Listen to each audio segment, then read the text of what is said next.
2024, ça devait être l'année d'Assia, elle l'avait déclaré dans son clip. Cette année c'était le disque d'or normalement, mais en quelques mois, tout s'est effondré autour d'elle. Nouvelle coqueluche de la team Nasdaq, elle a complètement vrillé. Trahison, mensonge, fausse séquestration, tentative d'extorsion, sans oublier son addiction à la drogue. La liste est longue, Assia est devenue un symbole de la déchéance. Entre ce qu'on voit sur Snapchat et la réalité, le fossé est immense. Assia a pris le plus sombre des chemins, alors qu'elle avait l'opportunité de faire quelque chose de sa vie. Retour sur un gâchis monumental. Partie 1. Assia, la chouchou de Nasdaq. Influenceur français numéro 1 sur Snapchat, Nasdaq avait toute une équipe autour de lui. Son credo, redonner l'argent qu'il gagne à sa communauté. C'est le Robin des Bois de Perpignan. Dans son élan de générosité, il a croisé la route d'une jeune femme qui allait devenir la nouvelle star de sa team, Assia. Nasdaq adorait lui donner de la visibilité, même pour les choses peu glorieuses. Quand Assia a connu son premier gros bad buzz, Nasdaq est venu à sa rescousse. Elle avait été victime de la diffusion d'une sextape où elle était avec plusieurs gars. Les larmes déchirantes d'Assia avaient attendri Nasdaq. Il lui donnait l'occasion de s'exprimer et de se défendre. « Vous croyez que je vais la lâcher? Non, je peux pas. Je ne peux pas laisser une petite de 18 ans, je suis obligé de la protéger. Elle va être suivie par mes avocats. » En mode sauveur des temps modernes, Nasdaq s'était pris d'affection pour Assia. On connaissait très peu de choses d'elle. C'était une jeune femme fragile qui ne demandait qu'à être heureuse. Ce bonheur, Nasdaq va le lui procurer. Assia devient progressivement une star de la team Nasdaq sur Snapchat. L'influenceur l'aide financièrement, il l'héberge, il lui achète plein de trucs, comme un nouveau téléphone et des nouvelles fringues. Il lui donne de la force comme jamais. En plus de ça, Assia se fait courtiser par beaucoup de gars. Samos était tellement amoureux, prêt à se marier. Il avait même fait sa demande et Assia avait accepté. Mais le pauvre Samos n'était pas le dernier à tomber sous le charme d'Assia. La jeune femme rencontre d'autres courtisans. C'était limite s'il y en avait un nouveau tous les jours. Au début du marathon de conquête, on retrouve Anwar. Après, il y a eu Ryan Gattet, Assia l'a aussi largué. Même Nasdaq s'était totalement perdu dans les comptes. Dans l'appartement de la team Nasdaq, il y a eu une grosse confrontation entre Assia et ses ex. Le tout en présence de son nouveau mec. Anwar et Ryan ont insulté Assia des pires noms. Sa réaction? Elle galoche son nouveau mec devant tout le monde. Est-ce que le gars savait qu'il ne serait pas le dernier? Après lui, Assia a encore changé de mec. Un autre gars appelé Ryan. En bref, les histoires d'amour d'Assia étaient devenues un véritable feuilleton. Amour, gloire et chienneté. Assia était devenue la nouvelle star. Et elle voyait plus loin, elle voulait se lancer dans la musique. Elle a sorti sa première chanson intitulée « Dans tes bras », elle annonçait alors son destin doré, elle avait trop les crocs et visait le disque d'or. Dans le clip, on voyait Nasdaq et toute la team lui donner de la force. On était loin de se douter qu'Assia était sur le point de leur tourner le dos. Partie 2. Sa rupture avec la team Nasdaq.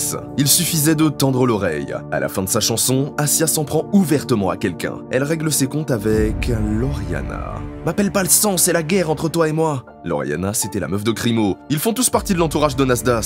Assia et Lauriana, elles se sont déjà foutues sur la gueule. Autrefois amies, elles sont devenues rivales. Suite à ce clash, Assia s'est fait virer de la team Nasdaq, au grand regret de l'influenceur. Mais en réalité, les raisons du départ d'Assia se situaient ailleurs. Elle s'est faite virer parce qu'elle a humilié Farah. Autre membre de la team Nasdaq, Farah avait révélé pourquoi Assia ne faisait plus partie de la bande. Elle accusait son ancienne pote d'avoir pris la grosse tête. Assia était invitée à chanter sur scène lors d'un showcase à Marseille. Farah raconte qu'elle a voulu lui faire la surprise, accompagnée de son grand frère. Seulement voilà, quand elle a appelé Assia, celle-ci lui a dit que l'organisateur ne voulait pas la voir. Farah a alors contacté l'organisateur qui a démenti. Arrivée sur place, Farah réalise que c'est finalement Assia qui ne voulait pas la voir. Elle a fait la route de Perpignan à Marseille pour lui faire plaisir et elle se fait recaler. Assia avait même menacé de ne pas chanter si Farah restait. Farah a pris un vrai uppercut dans la tronche. Elle ne s'attendait pas du tout à ça. Elle explique n'avoir jamais eu de problème avec Assia. Se sentant humiliée par celle qui pensait être son amie, Farah était choquée. « On ne m'a jamais humilié de ma vie comme ça. » C'est à la suite de cet événement que Nasdaq a pris la décision de dégager Assia de la bande. Pour lui, c'était un crève-cœur. Il était tout autant choqué du comportement d'Assia envers Farah. Et Farah a clairement demandé à Nasdaq de faire un choix. Elle ne se voyait plus faire partie de la bande avec Assia. Pour Nasdaq, c'était Farah ou Assia. Soit il virait Assia, soit il acceptait que Farah quitte la team. On va rappeler que les membres de la bande partagent leur quotidien et certains habitent dans le même appartement. Difficile de vivre avec quelqu'un qui vous a humilié. Il n'a pas hésité longtemps car dans cette histoire, c'est bien Assia qui a fait du mal à Farah. Nasdaq a expliqué avoir été très patient avec le comportement versatile d'Assia. L'humiliation causée à Farah et son grand frère était la goutte de trop. Ce qu'elle a fait subir à Farah et son frère, je ne pouvais pas laisser passer. De son côté, Assia préférait dire que c'était elle qui avait décidé de partir. Quoi qu'il en soit, la rupture était réelle.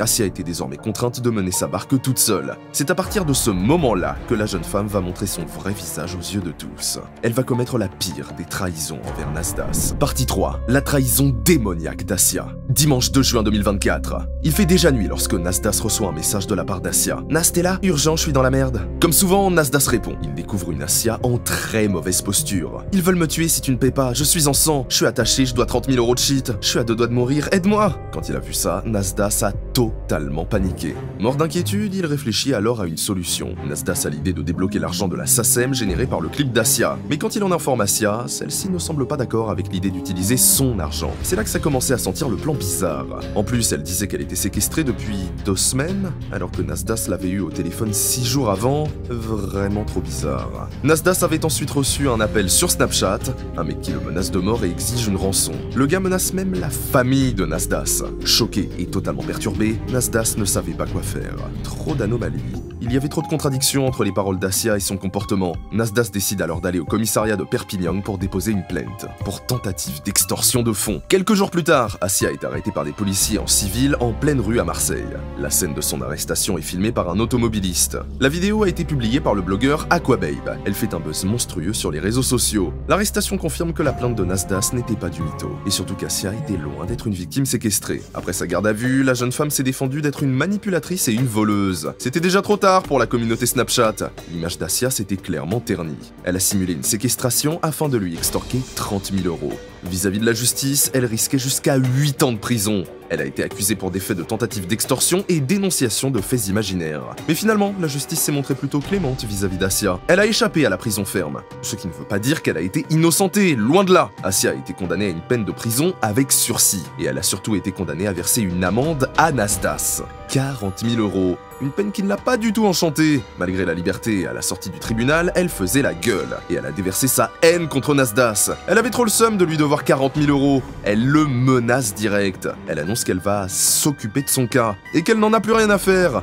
Thug life. Vraiment trop gang. Voilà le vrai visage d'Asia. Et tout le monde pouvait enfin le voir de ses propres yeux. Partie 4. De Marseille à Nice, la descente aux enfers. Malgré les galères, Asia avait trouvé du soutien. Un dénommé Piu Piu. Pendant des semaines, elle semblait vivre une vie de rêve à ses côtés. Asia était heureuse, mais comme souvent avec elle, ça peut vite changer. Après avoir bien profité de Piu Piu, elle est partie sans prévenir. Et elle lui avait volé de l'oseille. Des images d'Asia en train de se défoncer au ballon à la plage avaient circulé sur les réseaux sociaux. Elle était en totale perdition. Elle avait fini par atterrir dans une autre ville du sud de la France, Nice. Elle a trouvé refuge dans le quartier de l'Ariane. Elle s'est mise à traîner en bas de la cité, une vraie meuf de la street. Asia, c'est comme un morpion. Vous pouvez gratter pour vous en débarrasser, ça revient toujours. La street l'a bien vu. Ce qu'on ne savait pas, c'est qu'elle était carrément en cavale. Elle était supposée faire des heures de travaux d'intérêt général. Pour Asia, il n'y avait pas moyen. Elle ne voulait pas travailler gratuitement.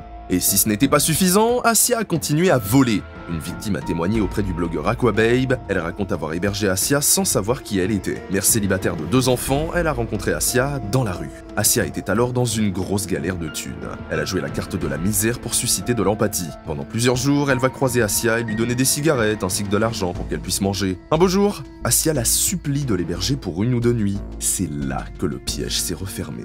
Asia va faire vivre un cauchemar à sa bienfaitrice. Elle est restée plusieurs semaines, elle a dégradé la maison. C'est une fille ingrate, mal élevée et vulgaire. Et par-dessus le marché, je n'ai jamais vu une personne avec un manque d'hygiène aussi sévère. Une douche tous les 15 jours, j'ai retrouvé du sang sur les murs, du caca également. Selon la victime présumée, Asia aurait volé un MacBook Pro, 2 téléphones Apple et des enceintes. Elle s'est alors servi des téléphones pour faire des paiements sans contact tous les jours. La victime retrouve Asia et lui demande de lui rendre un des 2 téléphones. Sans aucun scrupule, Asia tente de négocier. Elle aurait demandé 160 € en liquide en échange du téléphone. Plus que du marchandage, elle fait surtout du chantage à sa victime. Asia menace sa victime de dévoiler toute sa vie privée sur les réseaux sociaux. Elle a carrément partagé l'adresse de sa bienfaitrice en affirmant qu'elle séquestre des enfants et qu'elle cache de la drogue. Toujours plus loin, toujours plus grave. Asia n'a aucune limite. La victime présumée a décidé de porter plainte. Les ennuis d'Asia sont loin d'être terminés. Loin de la team Nasdas et loin de Snapchat, Asia a sombré pour de bon. Tes bras, dans tes bras. Ne me touche plus. Tu me touches plus. Ramenez-moi du désinfectant.